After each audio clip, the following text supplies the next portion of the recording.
Serial من must ملنگ اب بہت ہی زیادہ دلچسپ ہو چکا ہے۔ کہانی میں نیا ٹویسٹ آیا ہے کیونکہ واجد اپنے ہی جال میں پھنسنے لگتا ہے۔ واجد کی قسمت اچھی ہوتی ہے کہ وہ بال بچ جاتا ہے۔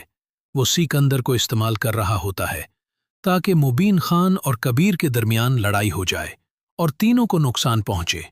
وہ سکندر کو خوب اکساتا ہے کہ وہ مبین خان یا کبیر میں سے کسی ایک کی جان لے لے۔ واجد اپنے مقصد میں کامیاب ہونے ہی والا ہوتا ہے کہ اچانک اس کی چال پر پانی پھر جاتا ہے، کیونکہ سکندر کی شادی ریا کی دوست سے طے ہو جاتی ہے۔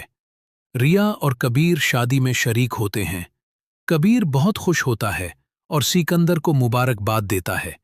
وہ کہتا ہے کہ پہلے جو گھر میں نے تمہیں واپس دیا تھا وہ تمہاری بہن کی وجہ سے دیا تھا، مگر اب یہ گھر میں تمہیں کشف کی وجہ سے دے رہا ہوں، کیونکہ اب تمہارا غصہ کنٹرول کرنے والی بیوی آ گئی ہے جو تمہیں سنبھالے گی۔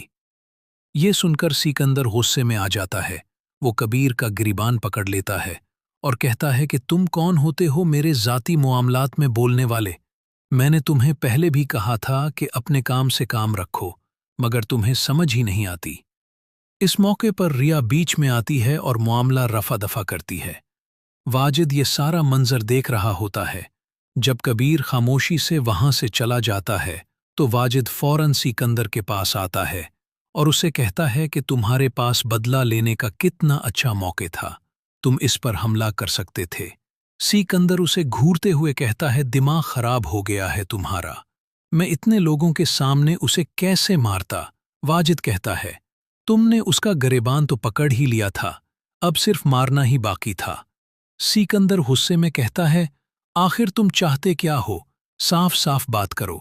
واجد کی باتیں سن کر وہ مزید برہم ہو جاتا ہے اور واجد مجبوراً وہاں سے چلا جاتا ہے۔ واجد اب سوچتا ہے کہ اسے کبیر کو اکسانا ہوگا، کیونکہ جو کچھ سکندر نے کبیر کے ساتھ کیا ہے وہ آگ میں جل رہا ہے۔ واجد فیصلہ کرتا ہے کہ اگر وہ اس آگ پر پیٹرول ڈال دے تو آگ اور بھی بھڑک اٹھے گی۔ واجد کبیر کے پاس جاتا ہے اور اسے باتوں میں الجھانے کی کوشش کرتا ہے۔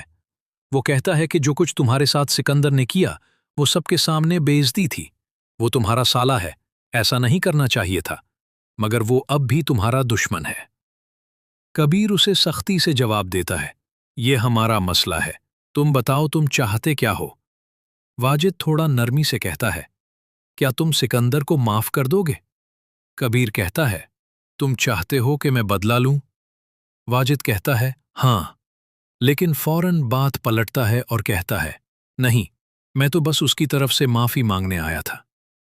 کبیر زور سے ہنسنے لگتا ہے اور کہتا ہے تمہیں ہماری پرواہ کرنے کی ضرورت نہیں، میں سب کچھ سنبھال لوں گا، تم اپنے کام سے کام رکھو۔ جب واجد چلا جاتا ہے تو کبیر کو اس کی نیت پر شک ہونے لگتا ہے۔ وہ سوچتا ہے آخر واجد چاہتا کیا ہے؟ اس کا اصل مقصد کیا ہے؟ یہ میرے پاس کیوں آیا ہے؟ یہ تو ہمیشہ سکندر کے ساتھ رہتا ہے۔ کیا کبیر واجد کی اصلیت جان پائے گا؟ کیا واجد کی سازش کامیاب ہوگی؟ مزید جاننے کے لیے ہمارے چینل کو سبسکرائب کرنا نہ بھولے۔ اگر ویڈیو پسند آئے تو لائک اور کمنٹ ضرور کریں۔ شکریہ۔